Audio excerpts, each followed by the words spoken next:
Hey everyone, welcome to Vidhik Varta, your guide to understanding law and rights. मैं हूं आशीष and आज की वीडियो में हम बात करेंगे चोरी के कानूनी पहलुओं के बारे में। पर टेंशन मत लो, सिर्फ थ्योरी में, प्रैक्टिकल में नहीं। तो चोरी इतनी कॉमन है कि लॉ को भी स्पेशली डिफाइन करना पड़ा।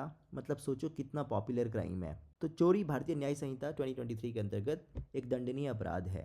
ये रहा बीएनएस का डेफिनेशन। चोरी की परिभाषा के अनुसार whoever dishonestly takes movable property out of the possession of any person without that person's consent is said to commit theft। तो जो कोई व्यक्ति किसी अन्य व्यक्ति की चल संपत्ति को उसकी सहमति के बिना बेईमानी पूर्वक इरादे से लेता है वह चोरी करता है। सिंपल भाषा में जो चीज़ आपकी नहीं है और आप चुपके से उठा लो वही चोरी है बॉस। ठीक है, तो चोरी को समझने के लिए उसके एजेंशियल एलिमेंट्स, आवश्यक तत्वों को समझना बहुत ज़रूरी है। तो ये 5 एजेंशियल एलिमेंट हैं चोरी के, जो ये बताते हैं कि कब चोरी हो गई है। ठीक है, तो पहला है मूवेबल प्रॉपर्टी होनी चाहिए, चल संपत्ति होनी चाहिए, जैसे कि मोबाइल, पर्स या लैपटॉप या फिर आपकी गाड़ी। ठीक है, प्रॉपर्टी ऑफ अनदर, किसी अन्य की संपत्ति होनी चाहिए। विदाउट कंसेंट, बिना उसकी सहमति के आपने उसे ले लिया हो। कैसे लिया हो? डिसऑनेस्ट इंटेंशन, यानी कि बेईमानी पूर्वक इरादे से आपने उसे लिया हो, बेईमानी के आशय से आपने उसे लिया हो। और वो एक मूवमेंट ऑफ प्रॉपर्टी होना वहाँ पर ज़रूरी है, यानी कि संपत्ति का हटाया जाना वहाँ से बहुत ज़रूरी है। ठीक है ना, उसके पोजीशन से हटाया जाना ज़रूरी है। ठीक है, किसी अन्य की संपत्ति जो है उसको आपने उसके कब्जे से हटाना ज़रूरी है। तो ये 5 पॉइंट्स वहाँ पर होने बहुत ज़रूरी हैं। ये 5 पॉइंट्स याद रख लो और एग्जाम में आप चोरी पकड़ लोगे। और रियल लाइफ में मत ट्राई करना दोस्तों इसे।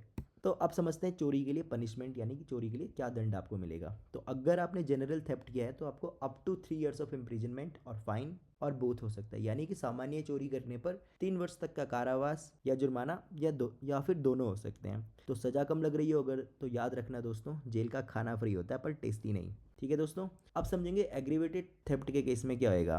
तो जब आप घर में, किसी के वाहन में या आवास में चोरी, यानी कि रहने ड्वेलिंग प्लेसेस, यानी कि किसी रहने के स्थान पर अगर आप चोरी करते हो तो आपको 5 वर्ष तक का कारावास और जुर्माना दोनों हो सकता है। तो घर या गाड़ी में चोरी करोगे तो लॉ कहता है बेटा आप तो सीरियस हो गए हो, तो सज़ा भी थोड़ा एग्रीवेटेड ही होएगी, है ना। तो उदाहरण समझते हैं चोरी के, जैसे कि stealing a mobile phone from pocket, जेब से मोबाइल निकाल लेना, बिना अनुमति के किसी का वाहन ले जाना या दुकान से सामान चुरा लेना, शॉपलिफ्टिंग कर लेना, ये सब चोरी में आता है। ठीक है, तो मोबाइल, गाड़ी, शॉपलिफ्टिंग, ये सब मूवीज़ में कूल लगता है, रियल लाइफ में एफआईआर लगती है दोस्तों।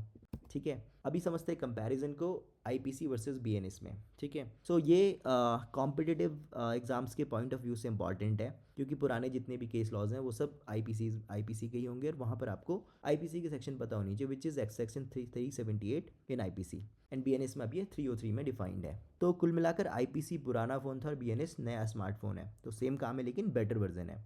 तो ये रहा इसका कंक्लूजन कि चोरी एक गंभीर अपराध है जो संपत्ति के अधिकारों को प्रभावित करता है और बीएनएस 2023 आपराधिक कानून को आधुनिक बनाता है। तो कुल मिलाकर कंक्लूजन यही कहता है दोस्तों कि मेहनत से कमाओ, चोरी से सिर्फ टेंशन और पुलिस मिलती है। तो कमेंट में बताओ दोस्तों कि चोरी और लूट में क्या डिफरेंस होता है। नेक्स्ट वीडियो उसी पे आएगा।